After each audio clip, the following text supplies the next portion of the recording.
here it is. The Acolyte. Sorry, we do have some Acolyte news. News. The Acolyte is the most watched Disney premiere in 2024. Although to be fair, what premiered in 2024?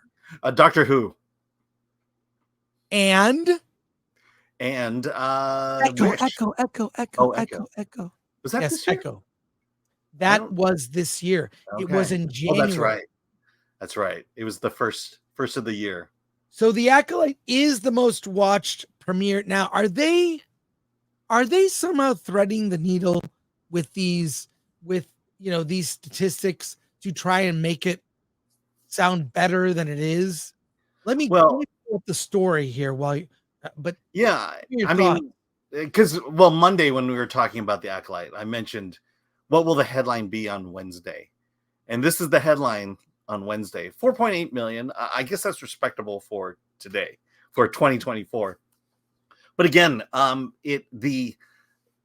terms of viewership, it's limited to Disney Plus owner or subscribers, and is limited to this year.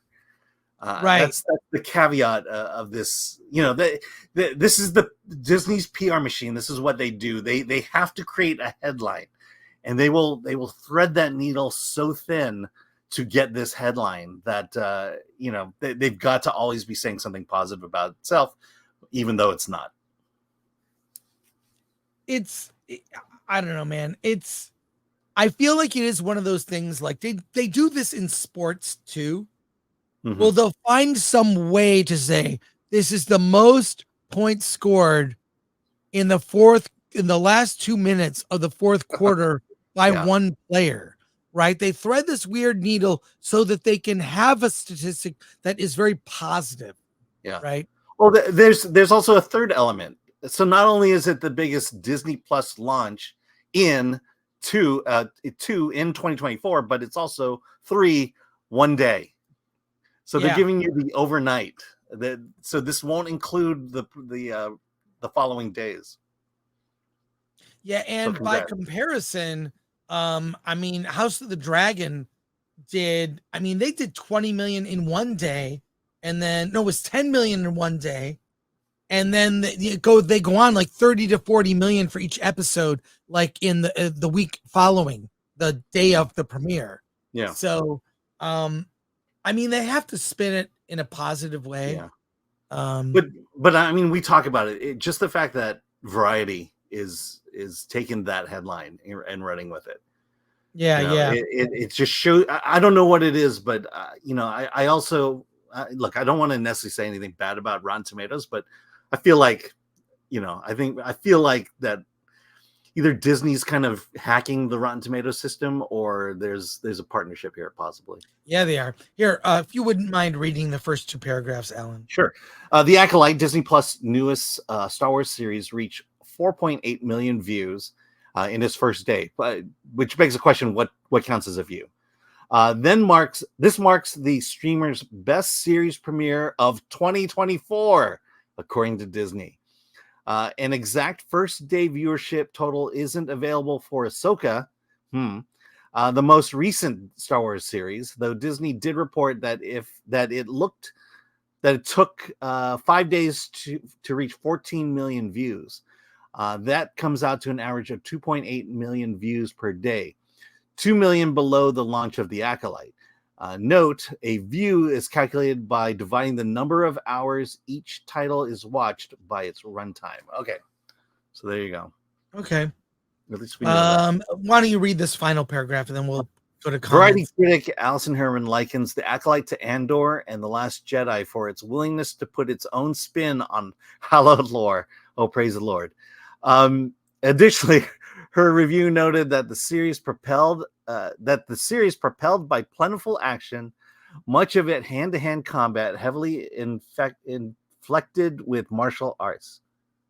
But the action itself is rooted in conflict with stakes both large and small for characters we quickly come to care about. Well, that's the Variety review. Yeah. No, look, when I used to be that news, or it should have been that news at least brought a level of critical thinking to these headlines. You know, if we got something like this from Disney, a press release from Disney, you know, you and I would tear it to shreds and say, well, what does this mean? What does that mean? Variety doesn't even pretend to do that. They just repurpose the press release, and this is what we have. And they put their own review in it, for crying out loud. Yeah, it remains to be seen. I'd be curious to see ratings at near the end.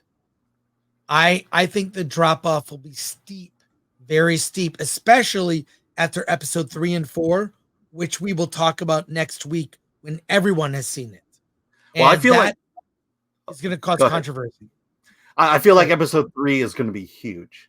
It's going to be massive. Episode 3 will be huge in terms of, and it begs the question because it's implied that the twin, you know, May and Osha were created by two women. One created them, the other one birthed them. So what does this mean for Shmi Skywalker, Anakin's mother? Was Anakin's mother a witch in episode 1? Anakin was conceived by immaculate conception. Yeah. So well, she was exiled to Tatooine. Right, exiled, and what was her background? So I think there's going to be, and now that none of that is discussed in episode 3, but if you think about it, well, Anakin was also conceived in a similar way as these two twins. So what does that mean? It's going to change everything. Yeah.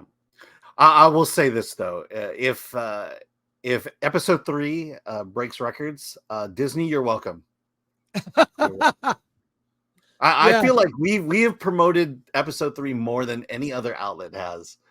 So I'm tired of seeing your face on thumbnails, Alan. We should put your face on a thumbnail. Where's Alan's face on a popcorn bucket? I want it now.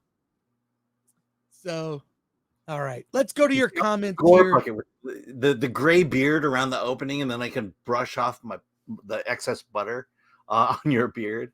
Oh no, your butter is going to be all over your hair, your eyes, your mouth. Blah, blah, blah.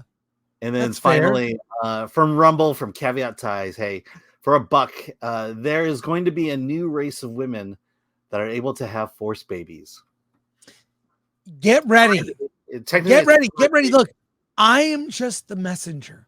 I saw the episode twice. I'm just telling you what I saw, but the implications for the story, the ongoing story of Star Wars is lore changing.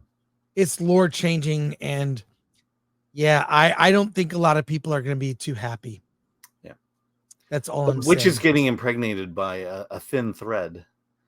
It will be a thread, so to speak.